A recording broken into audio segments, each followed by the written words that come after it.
ذکر ملتا ہے، جس کو بادشاہ اورنگزیب عالمگیر کی فوج نے پولیٹیکل موٹیوز کی وجہ سے نشانہ بنایا۔ اور تو اور آپ میں سے شاید بہت سارے لوگوں کو جان کر حیرانی ہوگی کہ جس مراٹھا امپائر کو مغل امپائر کے سامنے کھڑا کر کے پھر فلمز کے اندر ہندو مسلم کا رنگ دیا جاتا ہے، اس مراٹھا امپائر کی طرف سے بھی اتہاس میں کئی مندروں کو نشانہ بنائے جانے کا ذکر ملتا ہے، اور ظاہر ہے یہ سب کچھ بھی اپنے اپنے پولیٹیکل موٹیوز کے لیے ہو رہا تھا۔ مثال کے طور پر 1740 سے لے کر 1750 کے بیچ مراٹھا امپائر کی طرف سے جو بنگال میں ریڈز کی گئی تھیں، ان ریڈز میں کچھ مندروں کو لوٹنے، ان کو نشانہ بنانے یا ان کو ڈسٹرائے کرنے کا ذکر ملتا ہے۔ بلکہ ابھی رکیے، اس سے بھی زیادہ حیران کر دینے والی بات آپ کو بتا دیتے ہیں کہ کسی دور میں جب مراٹھا امپائر حیدر علی اور ٹیپو سلطان کی جو میسور ریاست تھی اس پر ریڈز کر رہا تھا، مطلب اس کو فتح کرنے کی یا اس کو ہرانے کی کوشش کر رہا تھا، تو اس دور میں میسور ریاست کے بھی کئی مندروں کو مراٹھا امپائر کی فوجوں کے دوارا نشانہ بنایا گیا تھا۔ مطلب سوچئے کہ یہ کتنی عجیب بات ہے کہ دو مسلم حکمران مطلب کہ حیدر علی اور ٹیپو سلطان کو نیچا دکھانے یا ان کو ہرانے کے لیے ان کی ریاست کے مندروں کو نقصان پہنچایا جا رہا تھا، دوسری طرف یہ دو حکمران اپنی ریاست اور اپنی عزت کو بچائے رکھنے کے لیے ان مندروں کی حفاظت کر رہے تھے۔ ساتھیوں، بالکل اسی طرح سے ہی یہ بھی دعوے کیے جاتے ہیں کہ بادشاہ اورنگزیب عالمگیر کے دور میں بہت سارا بھید بھاؤ ہوتا تھا، مطلب پورے بھارت میں صرف ہندو مسلمان ہی چل رہا تھا، اس کے علاوہ تو مانو کچھ تھا ہی نہیں، جبکہ حقیقت تو یہ ہے کہ اس دور میں بادشاہ اورنگزیب عالمگیر کے محل میں یا باقی ایڈمنسٹریشن میں بھی جو بڑی بڑی پوزیشنز تھیں، جو بڑی بڑی گدیاں تھیں، ان پر بے شمار ہندو لوگ بیٹھے ہوئے تھے۔ خود انگریز اور ہندو اتہاسکاروں نے بھی یہ نمبر لگ بھگ 30 سے 35% کے قریب مانا ہے، جو مغل سلطنت کے اس دور سے بھی زیادہ تھا کہ جس دور میں گدی پر ایک سیکولر چھوی رکھنے والا بادشاہ اکبر بیٹھا ہوا کرتا تھا۔ اس دور کی مغل امپائر کی جس بڑی اکانومی کے بارے میں ہم نے شروع میں جانا، کیا آپ لوگوں کو پتا ہے کہ اورنگزیب عالمگیر کے دور میں مغل امپائر کی اس بڑی اکانومی کی دیکھ بھال کون کر رہا تھا؟ مطلب دوسرے شبدوں میں کہیں تو بادشاہ اورنگزیب عالمگیر کا فائنانس منسٹر کون تھا؟ تو اس کا سیدھا سا جواب ہے راجا رگھوناتھ رائے۔ ہاں دوستو، ایک ہندو۔ اتنا ہی نہیں، باقی پوزیشنز اور گدیوں کو تو چھوڑ ہی دیجئے، بلکہ ملٹری جو کسی بھی سلطنت کی سب سے اہم چیز ہوا کرتی تھی، اس ملٹری کے بھی بڑے بڑے پدوں پر بے شمار ہندو لوگ بیٹھے ہوئے تھے۔ اورنگزیب عالمگیر کی پوری زندگی میں، پورے دور میں،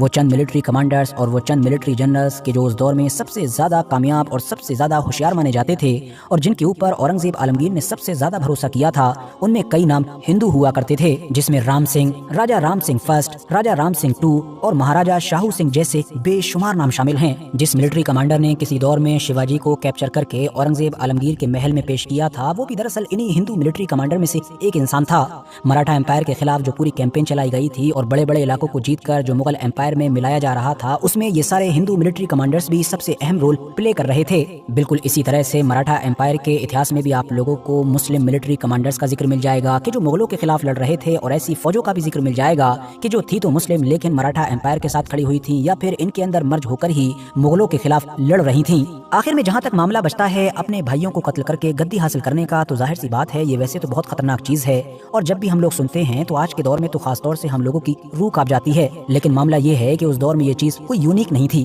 بلکہ باقی سلطنتوں، باقی حکومتوں اور باقی امپائرز میں بھی گدی حاصل کرنے کے لیے یہی سب کچھ چل رہا تھا، وہ چاہے مسلم دنیا کی ہی سپر پاور مانا جانے والا اوٹومن امپائر ہو، یا پھر بھارت کی زمین پر ہی ہزاروں سال پہلے وجود رکھنے والا وہ موریہ امپائر ہو، کہ جس کے حکمران، جس کے شاسک اشوکا، کہ جس کو عام طور پر اشوکا دی گریٹ کے نام سے بھی جانا جاتا ہے، جس کے شاسک اشوکا نے گدی حاصل کرنے کے لیے اتہاسکاروں کے مطابق اپنے لگ بھگ 99 بھائیوں کو قتل کر ڈالا تھا۔ اب ظاہر ہے اس نمبر کے آگے تو اورنگزیب عالمگیر جیسے حکمران دور دور تک کہیں نہیں ٹکتے ہیں۔ ویسے یہاں پر ایک انٹرسٹنگ بات یہ ہے کہ بھارت کے اتہاس میں جس ایک حکمران کو بادشاہ اورنگزیب عالمگیر کی ٹکر کا مانا جاتا ہے یا جس کو اورنگزیب عالمگیر کے مقابلے میں رکھا جاتا ہے، وہ حکمران بھی کوئی اور نہیں بلکہ یہی اشوکا دی گریٹ ہیں۔ بلکہ بے شمار ایسے لوگ کہ جو دن رات سوشل میڈیا پر اورنگزیب عالمگیر کے خلاف لکھتے رہتے ہیں، وہ نہ صرف اشوکا کو اورنگزیب عالمگیر سے زیادہ طاقتور اور کامیاب ثابت کرتے ہیں بلکہ اس کی تعریفیں بھی کرتے ہیں، جبکہ ان کو اس بات کا اندازہ نہیں ہوتا ہے کہ وہ 3 کے مقابلے میں 99 کو بھول چکے ہیں۔ ویسے یہاں پر ہمارا مقصد اتہاس کے کسی بھی ایک حکمران کی ایک طرفہ برائی کرنا یا ایک طرفہ تعریف کرنا نہیں ہے، بلکہ صرف آپ لوگوں کو اتنا سمجھانا ہے کہ آنکھوں سے ہندو مسلم کی جو نفرت کا چشمہ ہے اس کو ہٹا کر دیکھیے تو آپ کو محسوس ہوگا کہ اتہاس میں پائے جانے والے یہ جتنے بھی حکمران تھے ان میں سے کوئی بھی کسی سے کم نہیں تھا۔